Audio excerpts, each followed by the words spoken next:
இணைந்து ஜெபிப்போம். ஆண்டவரே இயேசுவே, தெய்வங்களுக்கெல்லாம் இறைவனே, உம்மை துதிக்கின்றேன். ஆராதனைக்கும் மகிமைக்கும் பாத்திரமான இறைவா, உம்மை போற்றுகின்றேன். அரசுகளை எல்லாம் உமது செங்கோல் கொண்டு ஆள்பவரே, உம்மை நன்றியோடு ஆராதிக்கின்றேன். என் பெயரின் பொருட்டு எல்லாரும் உங்களை வெறுப்பார்கள். இருப்பினும் உங்கள் தலைமுடி ஒன்று கூட விழவே விழாது. நீங்கள் மன உறுதியோடு இருந்து உங்கள் வாழ்வை காத்துக் கொள்ளுங்கள் என்று இன்றைய இறைவார்த்தையின் மூலமாய் முன்னறிவிப்பவரே, பால் குடிக்கும் மகனை தாய் மறந்தாலும் நான் உன்னை மறக்க மாட்டேன் என்ற உமது திருவாக்குறுதிக்காய் நன்றி என் ஏசையா.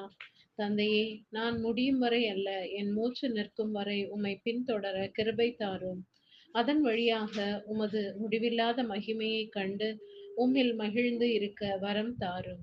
உமது உள்ளம் கையில் என்னை வைத்து வரைந்து இருப்பவரே, இயேசுவின் தெய்வீக நாமத்தில் ஜெபிக்கிறேன். ஆமென்.